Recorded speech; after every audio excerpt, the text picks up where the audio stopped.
Olá, meu nome é Felipe Cavalcante e este é o podcast Além da Curva.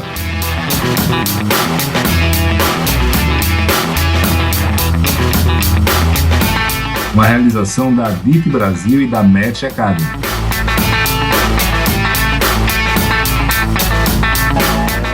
Aqui eu coloco em prática a minha paixão por difundir conhecimento e ajudar as pessoas e empresas. E você terá um encontro marcado com as lideranças e empreendedores que estão fazendo a diferença nos setores imobiliário e turístico do Brasil.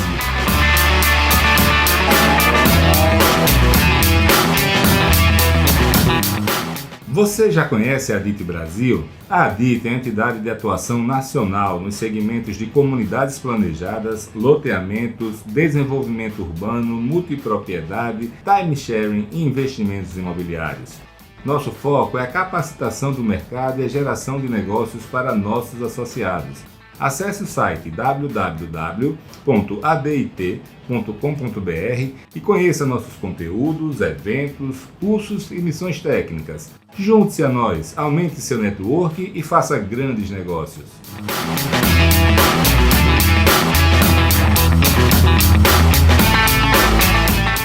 A Match traz para o Brasil um novo conceito de união entre conteúdo de qualidade e geração de negócios.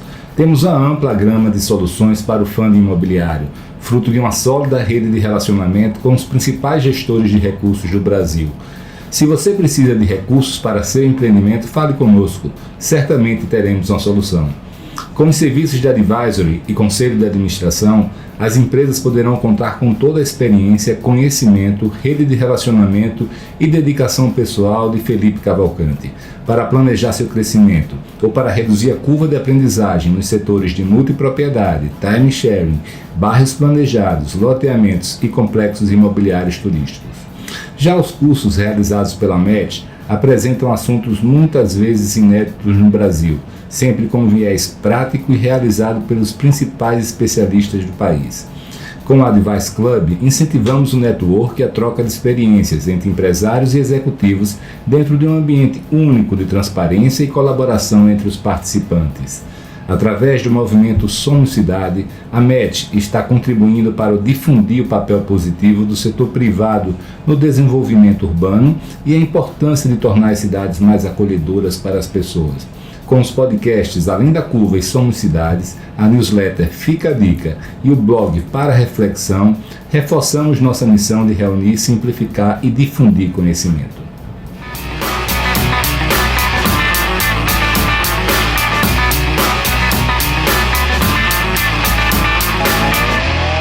Oi, amigos, tudo bem com vocês? Estamos aqui junto de novo, Felipe Cavalcante, e aí hoje a gente vai aprender um pouco mais aí sobre o mercado de capitais e essa interseção dele com o mercado imobiliário, com meu amigo Daniel Magalhães, da Virgo. Tudo bem, Daniel? Bem-vindo, irmão. Tudo bem, Felipe, é um prazer estar aqui. Eu estava comentando contigo esse meu primeiro podcast, é uma honra estrear nessa nova forma de comunicação junto com você, que tem sido um observador da nossa trajetória aqui e um parceiro. Então, super feliz de estar aqui, a gente poder bater esse papo. Espero que seja rico para você, para mim e para todo mundo que te escuta. Bacana. Agora, se eu conheço você rapidamente, esse aqui vai ser o primeiro de muitos, viu? Irmão, é o seguinte, eu queria começar aqui conhecendo um pouquinho mais de você, né? Eu conheci você recentemente, né? A gente já bateu alguns papos aí, mas eu comecei a conhecer mais você nessa virada da Virgo, né? Então, é algo muito recente. Conta para a gente aí, cara, de onde é que você vem, como é que você veio parar nesse negócio aqui?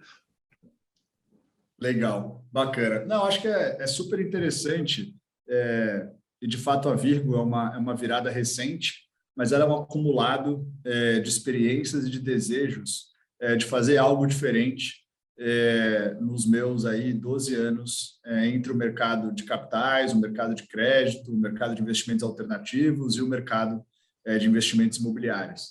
Então, eu não segui a trilha tradicional. Eu acho que eu já faço parte de uma geração um pouco diferente, que hoje está nessa intersecção entre tecnologia, mercado imobiliário e mercado de capitais.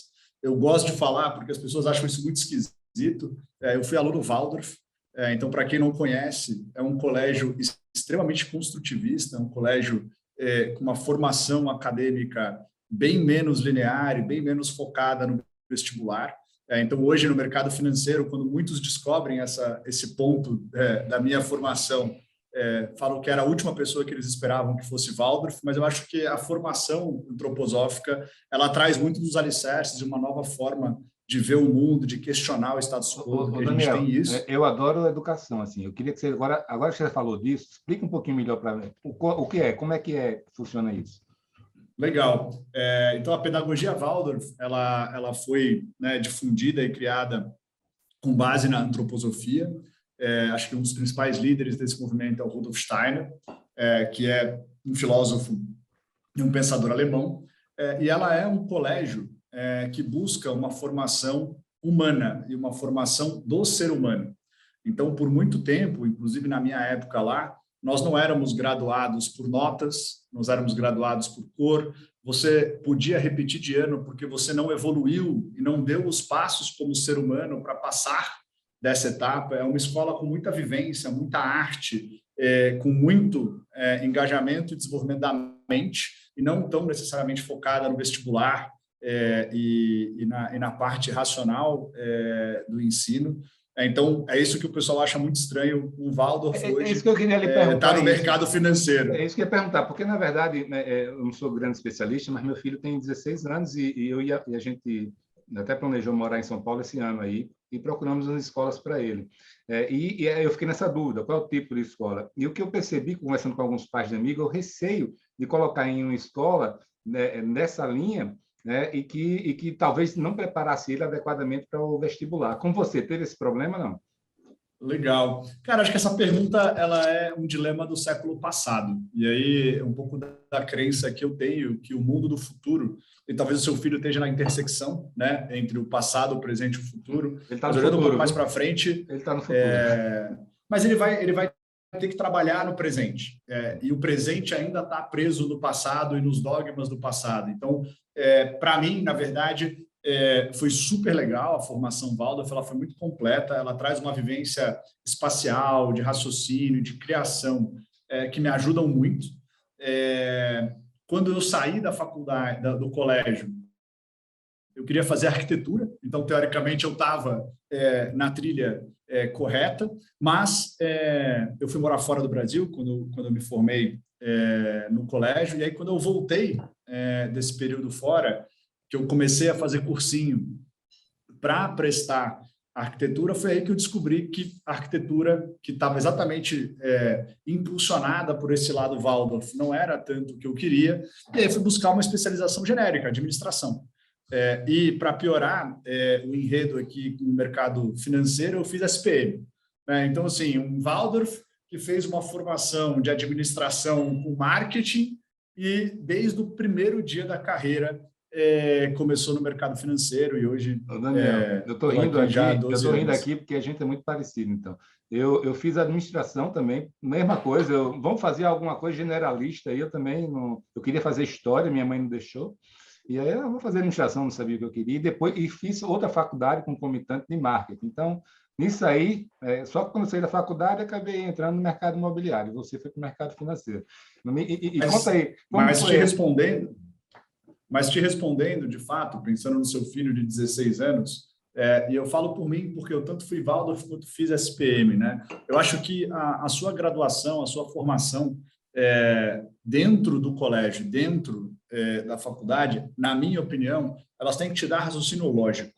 O esforço individual pode cobrir qualquer gap de aprendizado, né? Então, assim, acho que dentro de casa, os pais, o direcionamento que você dá para o seu filho, o que você entende de fato que o seu filho está buscando, que é importante para ele, como você direciona para que ele tenha esforços conjuntos dentro da sala de aula e fora da sala de aula, para que ele possa performar dentro das ambições dele. Então, eu posso falar como aluno Waldorf e como graduando de uma universidade que não era tão focada no mercado financeiro, mas por ser sempre um aluno curioso, que estudou e que foi atrás, quando você chega para o mercado de trabalho, óbvio que você pode sofrer algum tipo de preconceito pelo seu currículo, ainda existe isso, aí o paradigma do século passado, que eu tanto questiono. As empresas não estão tão preparadas para simplesmente abraçar uma pessoa, por exemplo, que nunca teve formação, mas o cara é um high performer.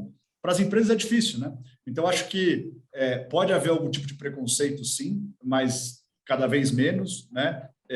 Cada vez mais existe abertura para histórias de vida diferentes. Mas o que eu falaria para o meu filho com 16 anos é entender um pouco o que ele está buscando, o que faz bem para ele, e dentro de casa complementar aquilo que na faculdade ou no colégio a gente entenda que estivesse faltando para o perfil dele. Então, óbvio que você tem colégios que são mais rígidos, que são mais disciplinados, que são mais focados, não necessariamente no aprendizado, mas no exercício, né? Porque são coisas diferentes, né? Aprender e fazer um monte de tarefa em casa, prova, etc. E tem colégios que são um pouco mais permissivos, e aí, de fato, tem que ver o que encaixa para o seu filho. Mas, enfim, dá para fazer.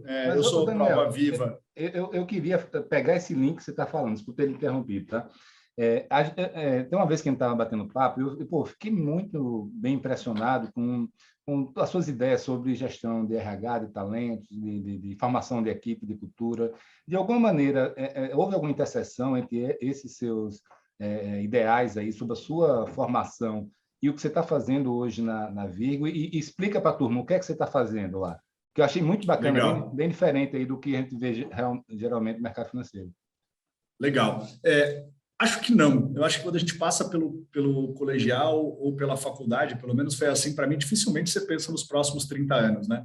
Dificilmente você pensa onde você vai estar 10 anos depois de formado. Então, no final, talvez tenham algumas sementes que foram plantadas naquele momento, mas elas não foram conscientes. Mas muito do que a gente, ou do que eu pratico hoje, ou o que a gente faz hoje e busca ter dentro da Virgo, ela está pautada nos últimos 5 anos da minha vida profissional, onde dois pontos. Eu passei a estudar muito novos modelos organizacionais, a estudar um pouco as gerações que estão vindo, os problemas e os dilemas que a gente pode atacar e novas formas de atacar isso. Um tempo me conectando lá com São Francisco, estudando o que está acontecendo por lá e vendo que empresas que eu admiro ou que eu gostaria de trabalhar estão praticando hoje. Então, o que a gente tem dentro da Virgo hoje, principalmente o que a gente busca ter no lado de pessoas, de propósito, de companhia, tem muito mais a ver com os meus aprendizados e as minhas vivências dos últimos 5 anos,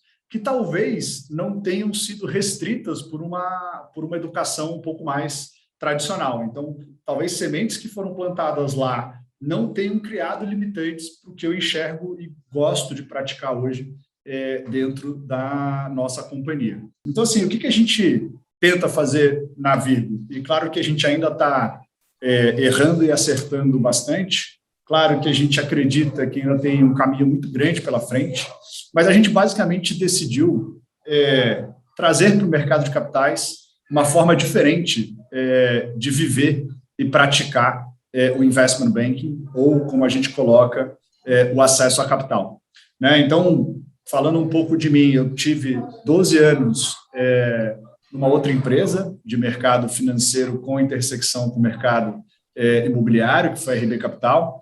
Eu entrei lá em 2008 e fiquei até 2019. Pude participar de momentos incríveis de geração de valor da companhia, pude aprender com pessoas incríveis, pude participar de diferentes áreas dentro do mercado de capitais e do mercado imobiliário. Então, desde a securitização, que foi onde a RB Capital nasceu, a área de investimento imobiliário, depois o investment banking, a área de investimentos alternativos, inclusive residencial, build-to-suit, shopping, infraestrutura, depois montagem da gestora, depois aquisição da DTVM, transformação dela numa corretora, além de, em 2015, junto com os meus sócios, ter liderado um processo de atração de um investidor estratégico para a companhia, uma empresa japonesa, listado na Bolsa de Nova York e do Japão, um processo de M&A que demorou 18 meses, então foi super interessante ter participado desse ambiente, onde a gente estava trazendo um sócio novo, que financiou o aumento de participação dos sócios minoritários e a saída do antigo controlador, uma operação razoavelmente complexa, mas que foi super interessante.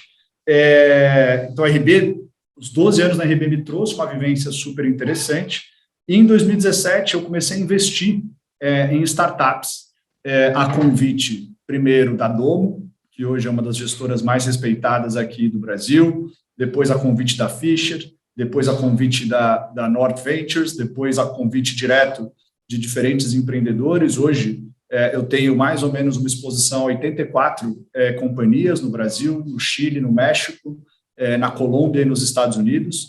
E exatamente esse misto, né, do que eu vivi na RB. Tiveram excelentes aprendizados, mas também algumas coisas que eu não gostaria de repetir.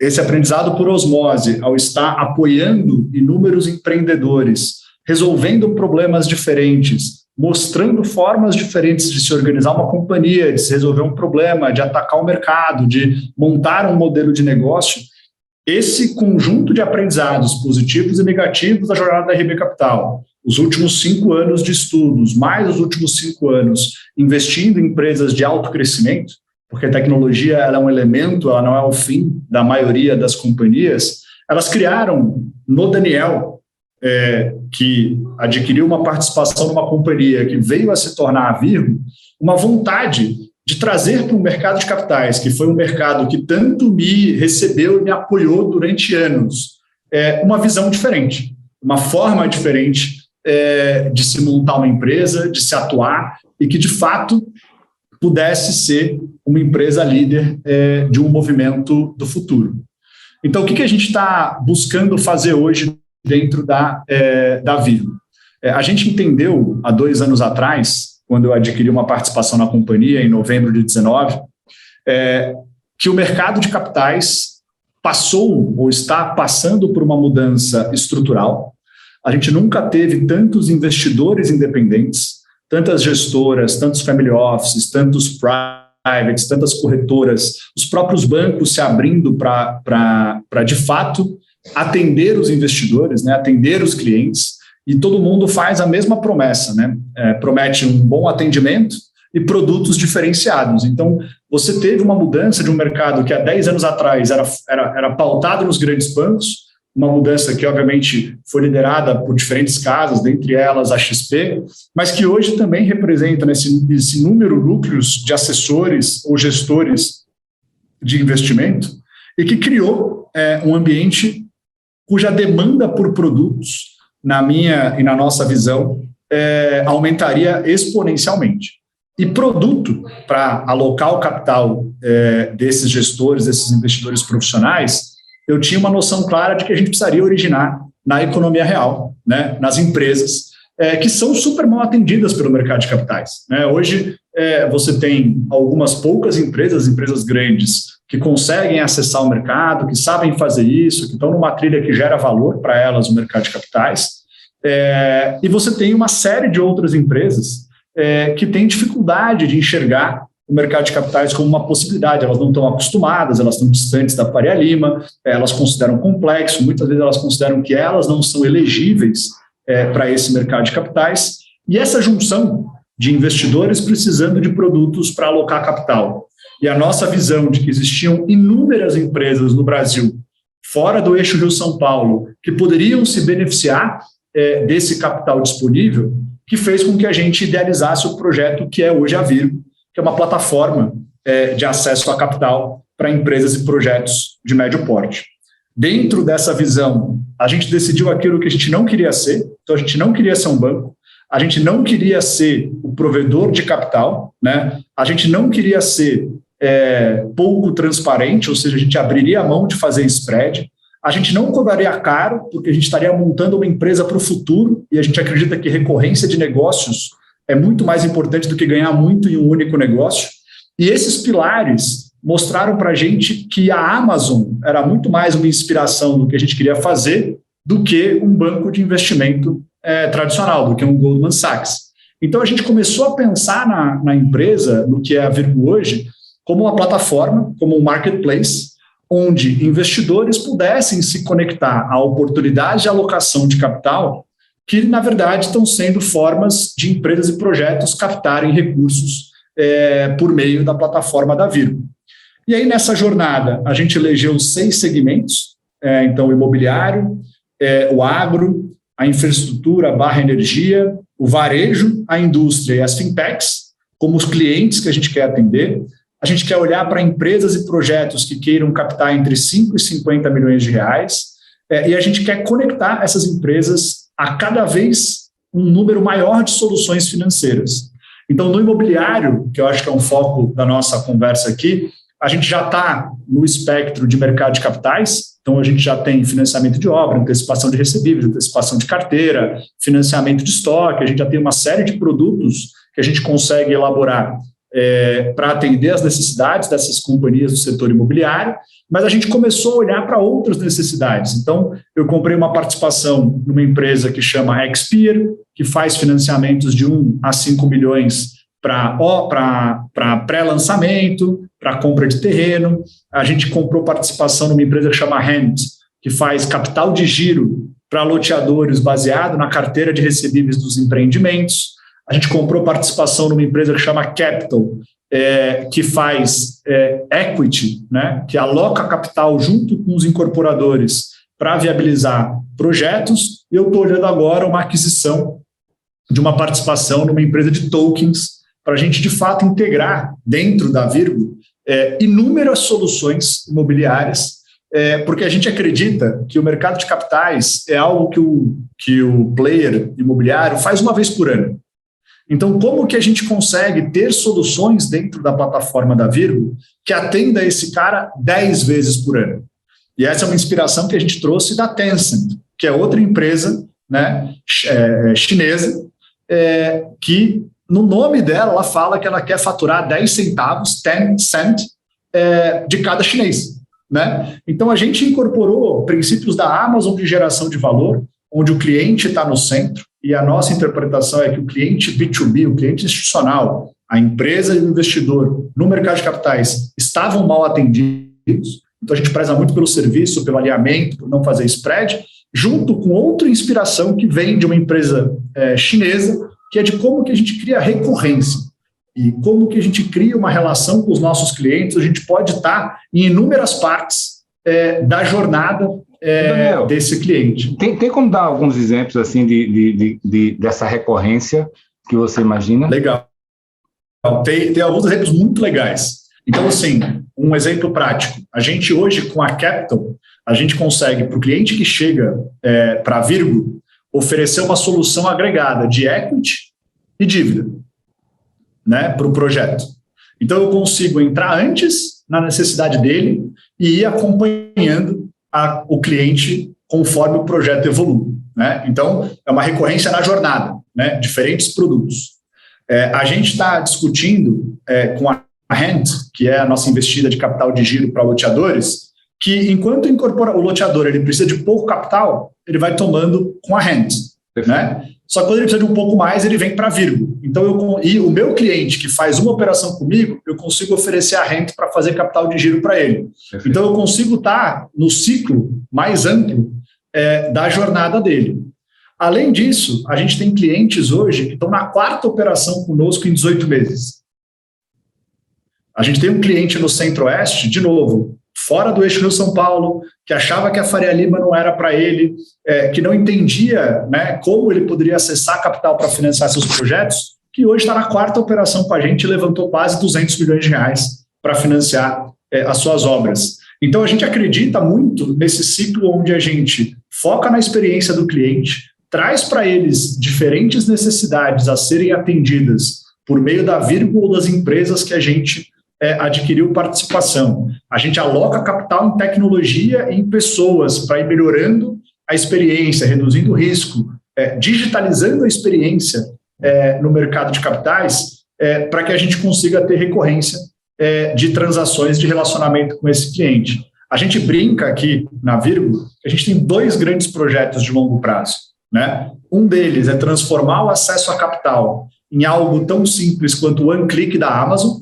Não sei quem aqui já comprou alguma coisa na Amazon, mas basicamente você está lá navegando, gostou, apertou o botão de one click, né, de compra, e ele já tem os seus dados, o seu endereço, o seu cartão de crédito, e você recebe.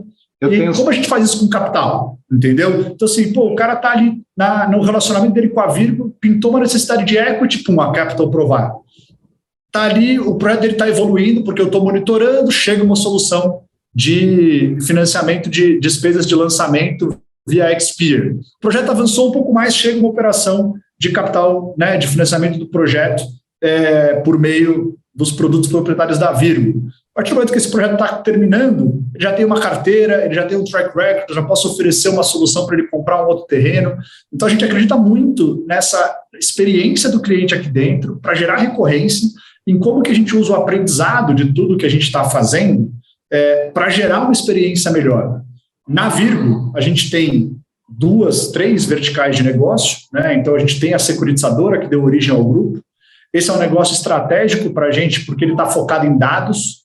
O nosso objetivo é reduzir o custo dessa infraestrutura tão propícia para o mercado imobiliário, para que mais empresas possam fazer, para que a gente consiga coletar mais dados, dar mais transparência, para que mais investidores queiram vir e, portanto, mais empresas queiram e possam captar recursos. Então, neste negócio, a gente saiu de quarto para primeiro lugar no mercado, no negócio de securitização. A gente deve terminar esse ano com quase 29 bilhões de reais em transações executadas na nossa vertical de securitização. A gente presta serviço para o mercado, né? Então, os nossos clientes são os principais bancos, os principais gestores do mercado de capitais brasileiros, mas a nossa grande vontade é pegar toda essa transação, toda essa volumetria de negócios e aprender para fortalecer o nosso segundo negócio, que é a nossa plataforma de acesso a capital para empresas e projetos de médio porte.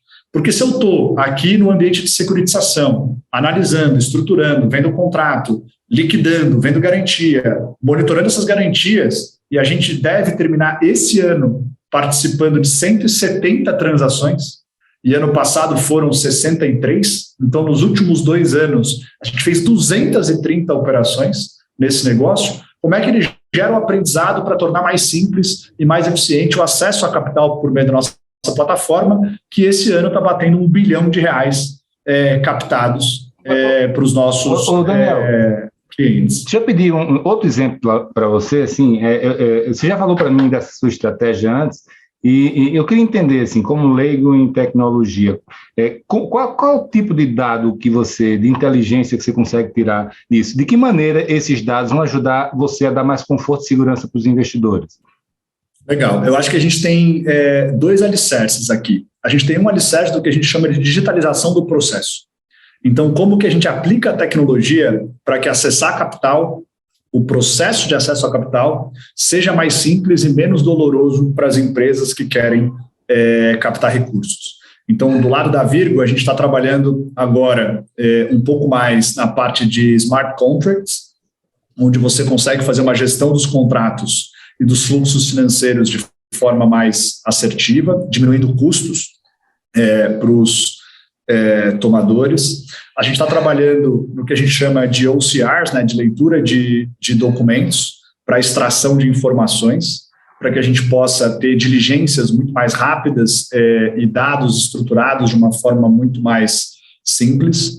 A gente está trabalhando em uma série de soluções de diligência, então extração e análise de certidões e documentos, e como que a gente pega esse conjunto de informações, além de dados de mercado, para modelar as operações e tornar mais simples a elaboração dos contratos, as assinaturas por meio eletrônico, os registros por meio de integração e depois a liquidação junto com os investidores. Então, tem uma jornada que a gente olha muito para a digitalização da experiência de acesso a capital, e isso beneficiará, na nossa visão, muito mais o tomador, né, para reduzir o esforço necessário para acessar o mercado. E do outro lado, a gente trabalha no que a gente chama de second by second, né, um grande projeto de tecnologia para que a gente consiga capturar e analisar, monitorar e analisar informações em tempo real relacionadas ao comportamento das operações e garantias que a gente está envolvido.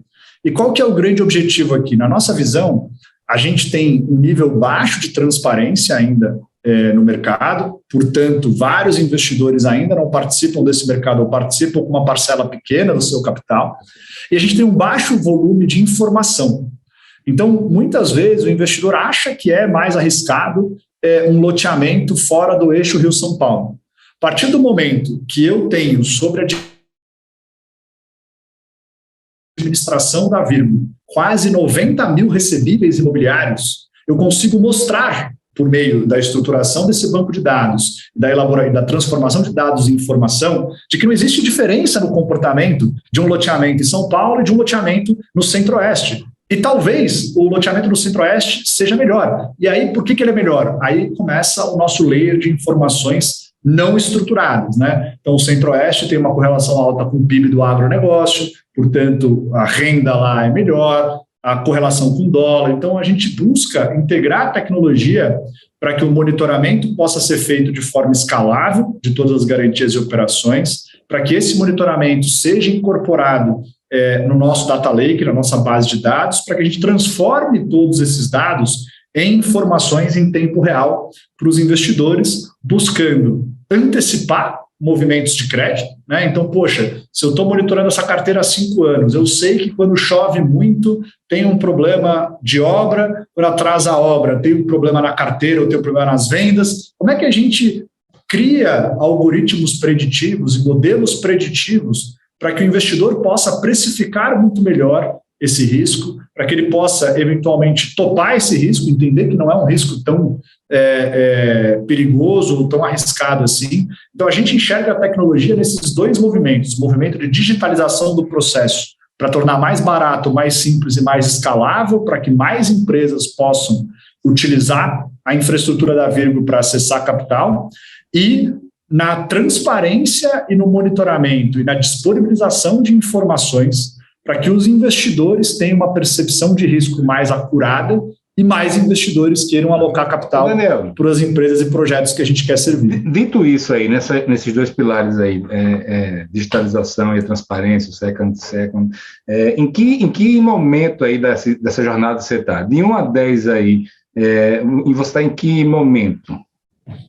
Estou no momento menos 5, eu acho. É muito mais difícil do que parece. Então, eu estudei muito jornadas de transformação digital, e aí, basicamente, você tem três alicerces desse processo, né? Eu diria que a Virgo entregou um, a gente agora está caminhando rápido para entregar o segundo, e o terceiro, ele é o mais desafiador, né? Primeiro alicerce é você, de fato, criar uma cultura de dados, você criar uma cultura de registro das informações, para que você possa dar início à construção de um data lake, né, de uma nuvem de dados, e ter a infraestrutura tecnológica para que isso seja escalável. Isso a gente construiu nos últimos 2 anos na Virgo. O segundo alicerce desse processo, que é o mais visível, é a digitalização da experiência do cliente, né? Então, para quem tem negócios relacionados ao consumidor, você pode falar do seu app ou de você fazer tudo no seu site. Para quem, né, tem negócios B2B, de negócios para negócios, business to business, você ter uma plataforma de relacionamento com esse cliente, onde ele pode ver as demandas dele, a etapa do processo, o que falta, um dashboard desse negócio, é o que a gente chama de front-end, né? É como que o cliente se relaciona com você. Então, primeiro, é um alicerce de infraestrutura tecnológica, né, da porta para dentro, e culturalmente você projetar toda a sua companhia para esse futuro. O segundo, que é muito mais simples, não menos é muito menos complexo, que é a criação do front de relacionamento com o seu cliente e uma jornada dele digitalizada, que é o que a gente entra agora nos próximos 12 meses aqui na Virgo. E o terceiro pilar é como que você, de fato, digitaliza o processo, né? Porque a experiência do cliente é mais fácil, a infraestrutura disponível para que isso seja escalável, rápida, é viável, mas a digitalização do processo, principalmente quando você trabalha num business, como a gente trabalha, numa intersecção de algo virtual, que na minha opinião é o dinheiro, com algo real, que é, né, o tijolo, o terreno, você tem muitos processos para serem digitalizados de forma que a jornada, né, interna, o processo, de fato, possa se transformar digitalmente. Então, é aí que eu brinco, eu acho que a gente avançou bastante na criação de uma empresa que tenha uma cultura de inovação, que pensa, de fato, alinhada com um futuro que não está focada no bônus, por isso que eu brinco que a gente é o anti-investment banking, né? A gente, de fato, se posiciona como uma empresa de propósito, como uma empresa que pensa 2035, isso começa por mim e pelo meu sócio. A gente não participa do bônus da companhia, porque o bônus ele foi estabelecido para remunerar o trabalho dos nossos colaboradores. E como é que eu vou julgar qual que é o meu trabalho, sendo que eu trabalho cada vez menos, né? A posição dos acionistas, dos fundadores, do high management, né, da alta liderança da companhia, é pensar no futuro. Então, eu não vou ser remunerado pelo presente. O presente é para remunerar os colaboradores.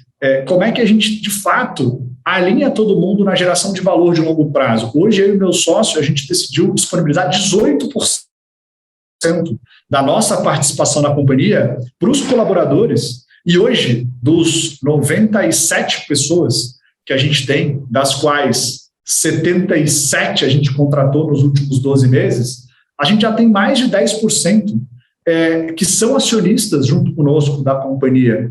E a gente não diferencia do estagiário ao C-level. Hoje eu tenho estagiários que têm stock option, eu tenho gerentes que têm stock option, eu tenho C-level que tem stock option, para que a gente consiga mover o interesse das empresas, o interesse das pessoas, muito mais para a geração de valor da companhia do que no bônus, que é um incentivo de curto prazo. Então, acho que a gente construiu essa companhia muito focada em pegar as coisas boas do mercado de capitais, ou seja, pessoas com DNA forte, com uma alta capacidade de execução, os aprendizados que eu tive no mercado de capitais, das oportunidades de, fato, trazer o mercado de capitais para as empresas e projetos de médio porte, mas embutir nesse projeto não uma vontade de ganhar lucro no primeiro ano, mas de fazer uma transformação por meio da tecnologia, e aí conectando com a sua pergunta, que é uma jornada de longo prazo, para que a gente possa mover o ponteiro da experiência dos participantes do mercado. E é esse um pouco a forma como a gente ainda está aprendendo bastante, de construção de uma empresa inovadora no mercado tradicional, né, que tenta competir de uma forma diferente, atender o cliente de uma forma diferente e, ao mesmo tempo, conviver com as empresas mais tradicionais do mercado. Então, a gente brinca... Mas o que eu queria saber é o seguinte, você, no final, o que você está me falando é que você está virando uma empresa de tecnologia, né? Você está virando uma empresa de tecnologia, de forte base tecnológica. E como é que está isso aí? Isso se reflete na sua equipe, por exemplo? A tecnologia vai ser um core business seu, na verdade. Né? Qual o dimensionamento dessa equipe, a importância, é a equipe interna, externa? Me explica como é que se faz isso internamente, essa mudança. Legal. Eu sou muito crítico a esse statement agora de todo mundo querer virar uma empresa de tecnologia, né? Então, a gente, na verdade, é uma empresa com propósito. A gente tem um propósito de simplificar o acesso a capital e tornar o mercado de capitais muito mais acessível e, portanto, participar da evolução desse mercado. Isso é uma empresa com um propósito. E o que a gente encontrou um caminho é que a tecnologia poderia ser utilizada como alavanca de geração de valor para os stakeholders desse mercado, por meio de mais informação, mais controle, mais monitoramento, mais dados, e também uma alavanca de otimização do nosso modelo de negócio, né? A tecnologia como geradora de escala para que a gente pudesse, de fato, tornar o mercado mais competitivo. Então, a tecnologia para a gente é um meio, não é um fim. Então, eu tenho medo de falar que a gente é uma empresa de tecnologia, não é isso. A gente, de fato, entendeu que o uso da tecnologia poderia nos ajudar a atingir o nosso propósito. Então, eu gosto bastante de reforçar isso, para que a gente não caia numa idiosincrasia de ficar, né, se posicionando como empresa de tecnologia. Não, a tecnologia é uma ferramenta que a gente utiliza, só que ela é uma ferramenta relevante. Então, como é que a gente está hoje do ponto de vista tecnológico? A gente está hoje com 97 pessoas, e a gente deve ter o time de tecnologia quase 15 pessoas. Tá? A gente agora abrimos, né, 40 vagas. Dessas 40 vagas, 27 são para tecnologia. Então, quando a gente olha a vírgula dos próximos 6 meses, ela passa a ter quase 30% do seu time dedicado à tecnologia. outros 30% dedicados aos clientes, né, outros 40% dedicados aos clientes, e a gente tem, por outro lado, um time de quase 15 pessoas de people, para cuidar dos nossos colaboradores, para cuidar da experiência deles dentro da Virgo, para cuidar do que a gente chama de employee experience, porque a gente, de fato, quer se tornar uma lovable brand, né? Uma empresa onde as pessoas queiram trabalhar. A gente quer contratar os profissionais do futuro. Eu não quero contratar os profissionais do presente. Eu não quero contratar o cara que vem para cá achando que ele vai ganhar mais bônus do que ele ganhava em outro lugar. Eu quero contratar o cara que vem para cá construir algo e que vai ser remunerado ao longo dessa jornada de construção. Agora, Daniel, isso dá um trabalho. Para isso você tem que contratar pessoas júniores e fazer ela. Não é isso? Eu sempre falou que tem muito estagiário muito aí, que muito trainee, muito. Fala para a turma aí, como é que você está fazendo toda essa estratégia de pessoas aí dentro? Legal. A gente ou pelo menos eu, sempre acreditei na formação de pessoas. E nos últimos anos, eu venho estudando muito e venho conversando com muita gente de que se você quiser fazer diferente, não adianta você contratar as pessoas que fazem as mesmas coisas que você há muitos anos. Né? Então, assim, se você olhar dentro do meu efetivo, dentro da Virgo, que, de novo, é uma empresa inserida num mercado de capitais, não é uma empresa inserida num universo B2C de consumidores, né? Não é uma empresa como o Nubank, que atende consumidores direto, como o Banco Inter, como o C6. A gente, na verdade, atende empresas dentro de um mercado super tradicional, que é o mercado de capitais. A gente lida com cifras milionárias, né? Nossa operação média aqui na nossa infraestrutura de acesso a capital é de 30 milhões. Só que hoje, no meu time, eu tenho pouquíssimas pessoas que vieram do mercado de capitais.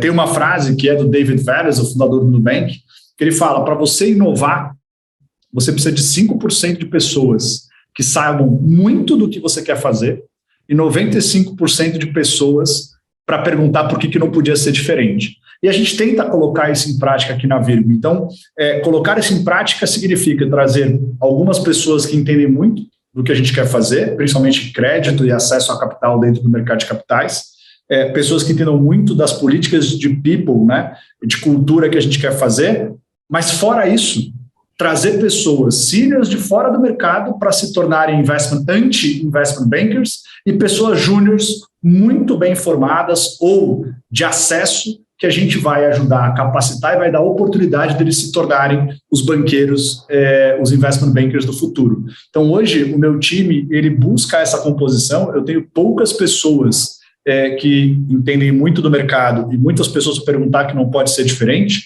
Vou dar um exemplo. No meu C-Level, que nós somos 6 pessoas, só eu e a minha head do jurídico viemos do mercado de capitais. Os outros 4 vieram de universos completamente diferentes. Então, a Carla, que é a nossa head de people, veio do Nubank. O Pedro, que é o nosso COO, ele foi fundador da Nuvini, ele foi Falcone, ele foi Votorantim. O Gabriel, que é o meu head de desenvolvimento de negócios, ele veio da Globo e ele era da Cielo antes disso. E o meu CTO, ele trabalhava com robôs de trading de criptomoedas. Era um cara muito bom de integração, né, de geração de robôs, geração de soluções de integração. Então, isso está dentro do C-Level da companhia. Das 6 pessoas que conduzem a Virgo, que é uma empresa que está dobrando de tamanho a cada ano, que fez do turnaround em novembro de 2019 a um aporte de 40 milhões da XP em 18 meses, que está apoiando o nosso desenvolvimento por acreditar que as empresas médias podem ser melhor atendidas e que dentro da estrutura das grandes empresas como a XP é muito difícil atender essa demanda. A gente tem uma equipe que não veio do mercado de capitais, que não veio de banco. Mas, Daniel, eu acho fantástico tudo isso, especialmente com a paixão que você fala, né? Com o seu olho brilha, então você vê que é algo autêntico.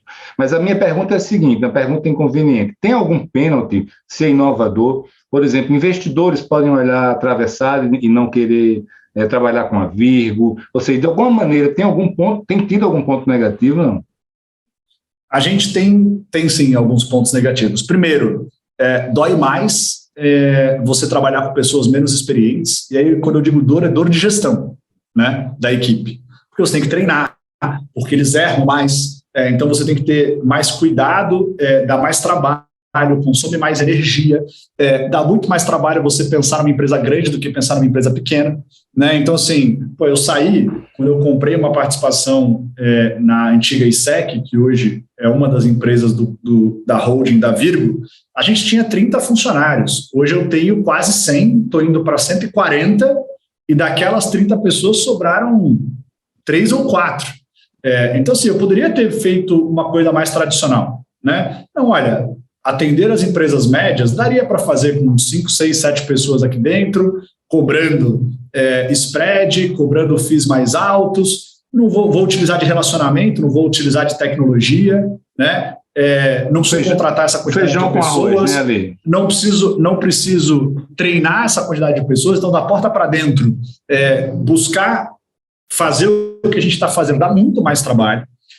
A gente decidiu implementar essa mudança numa empresa que já existia, né? A Virgo, a ISEC, que é uma das companhias da Virgo, ela tinha comprado a Cibrasec, então a gente já tinha ali 150 operações rodando, e a gente trocou tudo, então a gente cometeu muitos erros, a gente teve muita desconfiança de vários investidores pelos erros que a gente cometeu, mas a gente tem muito orgulho dos nossos erros, porque eles também mostraram para a gente o que a gente poderia fazer diferente, como que a gente poderia evitá-los. Só que é uma jornada um pouco mais longa, né? Você crescer arrumando a casa é mais desafiador. Então, da porta para dentro foram inúmeros os desafios, né?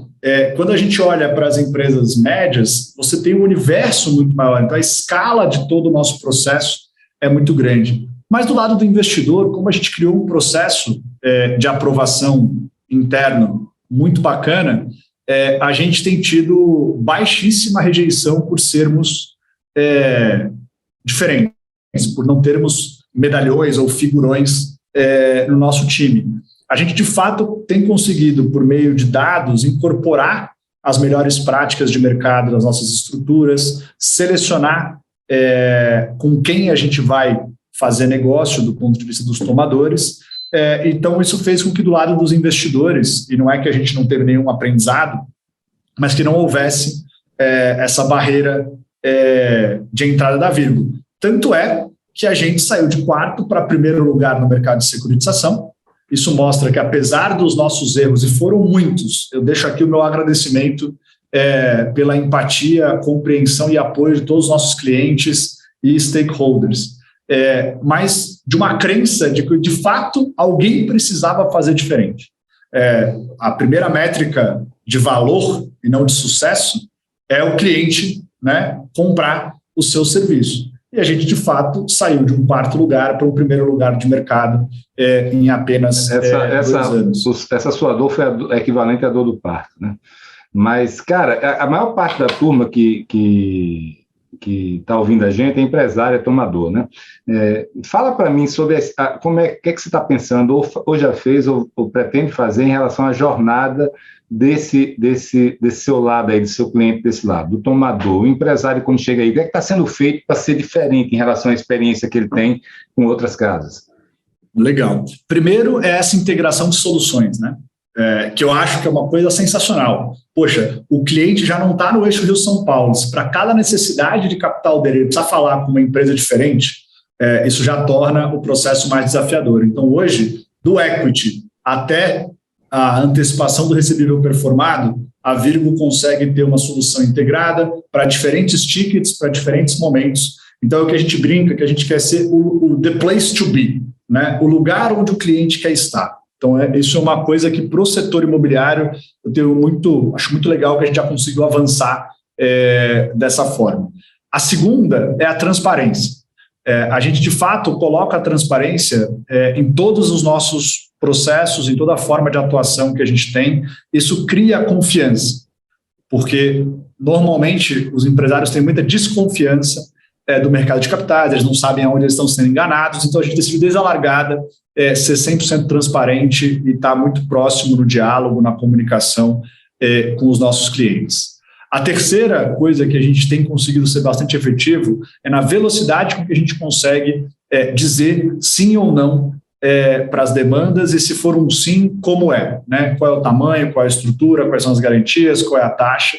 A gente está num ponto hoje onde a gente tá discutindo segurar, a gente termina o processo dentro da Virgo, mas espera para mandar a proposta para o cliente, porque a gente descobriu que a gente está sendo tão rápido que muitas vezes o cliente recebe a proposta e não sabe o que fazer com aquilo, porque ele não recebeu nenhuma outra proposta dos players que ele está acostumado a trabalhar. Então, aconteceram várias vezes a gente seguiu o nosso funil, colocou a proposta e o cara, não, mas agora eu estou esperando uma do Santander, e aí demora 2, 3 semanas a proposta do Santander. Então, a gente tá pensando um pouco sobre isso. E a quarta coisa é como que a gente desonera o esforço do cliente.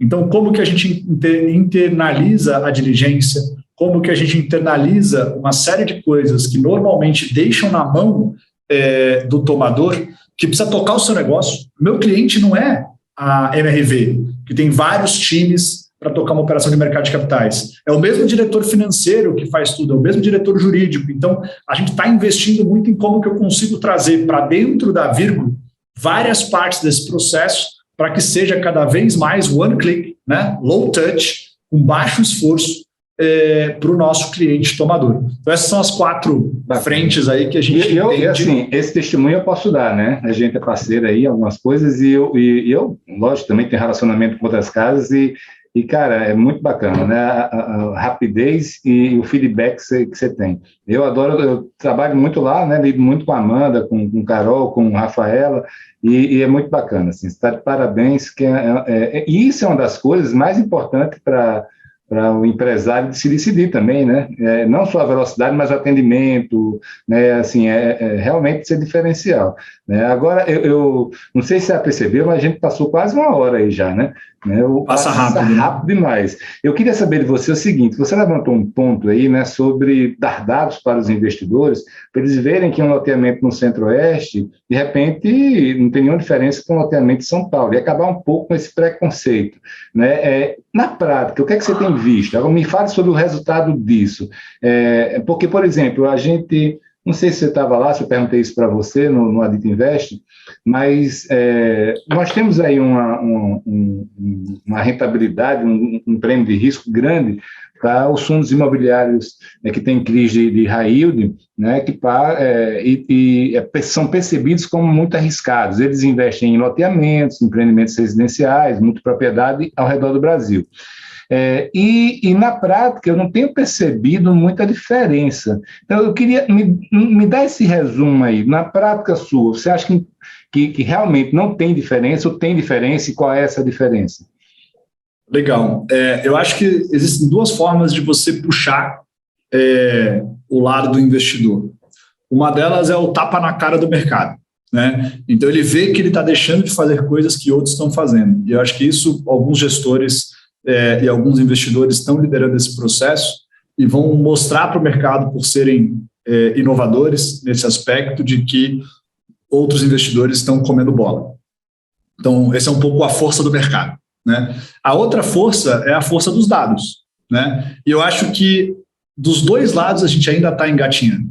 Então, eu vejo que a gente... é um processo, né? Quando eu entrei no mercado em 2008, você olhava para o mercado, você tinha pouquíssimas operações fora do eixo Rio-São Paulo. 13 anos né, se passaram, e hoje você vê que, de fato, já chega em outros rincões do Brasil, mas talvez não na escala que a gente imagina.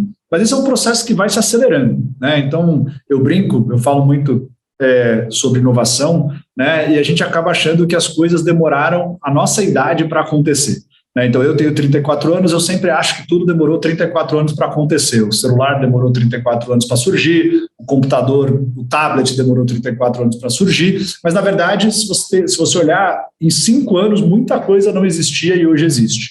E eu acho que o mercado de capitais ele vai passando por esse processo. A gente tem que lembrar que quem manda no mercado é o investidor. Infelizmente, é uma relação de poder, né? Quem tem o capital para alocar decide o que ele quer alocar, logo ele manda na volumetria na equação desse jogo. Então, os investidores estão começando a ser pressionados pelo mercado para buscar mais rentabilidade, portanto, vão ter que sair um pouco do eixo clássico, do eixo confortável, embora ainda existam oportunidades, então não é 0-1, né, é um movimento de migração, e o outro é a gente, de fato, conseguir trazer informação para que isso seja possível. E nesse aspecto a gente está engatinhando. E por que eu digo que a gente está engatinhando? Porque a maior parte do mercado de capitais não se preocupou com dados. Né? Eu olho para o mercado que eu estou aí há 13 anos e eu vejo uma preocupação genuína de ter uma experiência melhor para o investidor, de ter uma experiência melhor de monitoramento, de dar mais dados ou mais visibilidade do que está acontecendo nos últimos 4 anos. Né? Eu vejo os investidores, pessoas físicas na Bolsa, pressionando muito mais os gestores para darem mais informação e, portanto, ele pressiona toda a cadeia nos últimos 3 anos.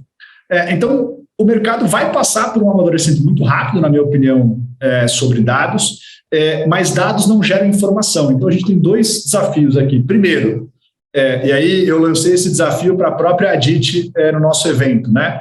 Que a gente tenha uma base pública de dados. Então, que todos os loteadores, todos os incorporadores, todos os gestores e desenvolvedores de multipropriedade disponibilizem dados dos seus projetos e das suas carteiras.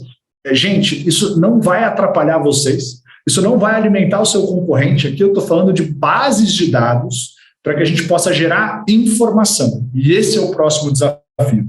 Porque o dado, por si só, ele é frio. Como que você cruza e transforma isso em informação que é a chave do jogo. Uma informação que é facilmente compreendida, que gera valor, que mostra o caminho e a validade das hipóteses que a gente está propondo.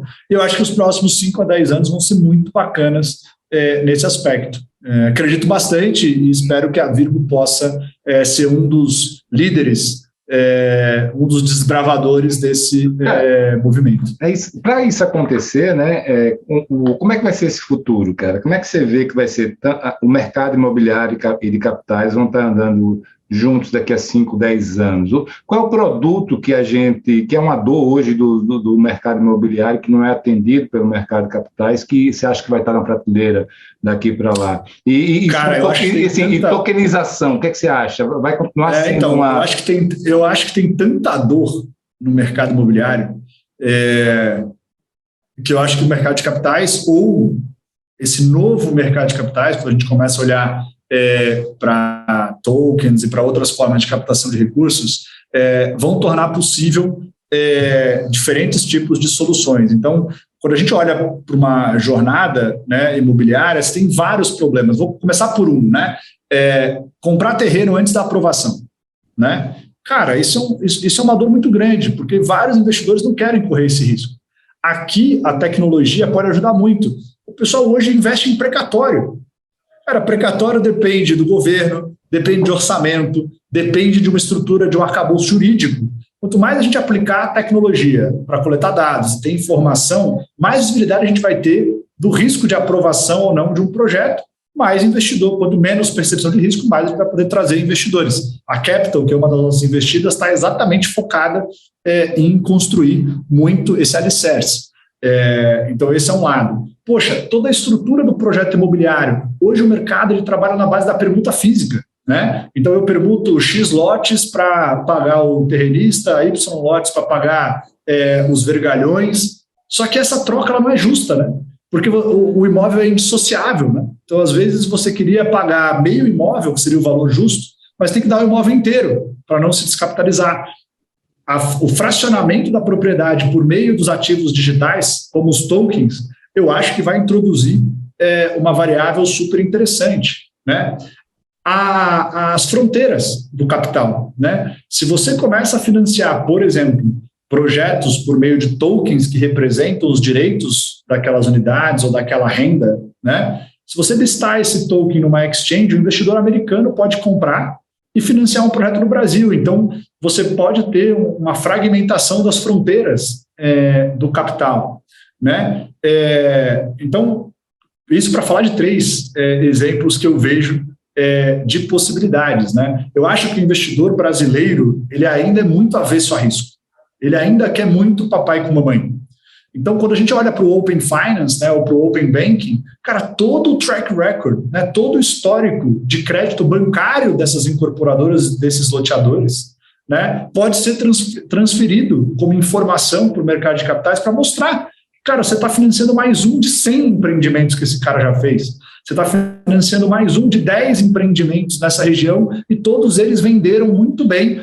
Sabe, falta muito dado para desmistificar esse processo e reduzir, o custo desse dinheiro, né, e aumentar a quantidade de dinheiro disponíveis. Eu acredito nesse processo.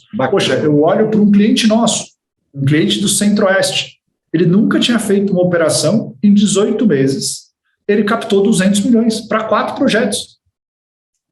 O que mudou? Mudou que ele conheceu o mercado de capitais, e eu não vou dizer que foi mérito da Virgo, mas ele conheceu o mercado de capitais, o mercado de capitais conheceu ele, e como ele só opera naquela região, a gente conseguiu trazer dados para demonstrar que, cara, a velocidade de vendas é muito parecida, se não melhor, né? Você tem menor risco de execução porque chove menos, ou as chuvas são mais delimitadas, né? Você tem menos concorrência porque tem menos gente empreendendo lá e construindo torres do que tem aqui em São Paulo. Então, assim, cara, a experimentação é você, de fato, começar a fazer, né? Vai lá e faz. É isso que eu acredito. Meu irmão, show de bola. Eu desejo para você todo sucesso. Acho que está muito consistente aí a sua visão, né? E não tenho dúvida que esse bate-papo deu para a turma ver um pouquinho do futuro do mercado imobiliário aí, do que é que vem pela frente. Então, queria te agradecer de novo e passar para você a bola para você falar suas palavras finais aí. Poxa, as palavras finais são de agradecimento. Como você falou, eu sou apaixonado pelo que a gente faz aqui, eu sou apaixonado pelas pessoas que a gente tem aqui. A gente ainda tem um processo longuíssimo de construção da Virgo e desse futuro. Não faremos isso sozinho, então a gente conta com cada um dos ouvintes ou com cada um dos mercados, fica um convite para a gente repensar esse mercado e não só ficar pensando em quanto a gente pode ganhar de dinheiro hoje, porque seria muito mais legal a gente ganhar dinheiro, a gente participar de um mercado muito maior. Contem comigo, contem com a Virgo. Parabéns, Felipe, pelos projetos. Você também é um indignado, né, um inconformado com várias iniciativas, isso me inspira. Então, obrigado por servir de inspiração, obrigado pelo convite. Foi um prazer estar aqui com vocês. Valeu, meu irmão. Show de bola, Daniel. Sucesso, viu, cara? Grande abraço. Valeu!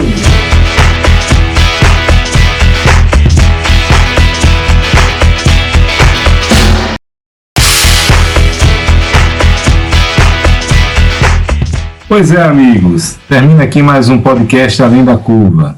Quem quiser ficar por dentro das ações e novidades da Adit Brasil, pode visitar o site www.adit.com.br. E quem quiser conhecer mais sobre os grupos Mastermind e as soluções de funding da Match Academy, pode acessar o site www.matx.com.br.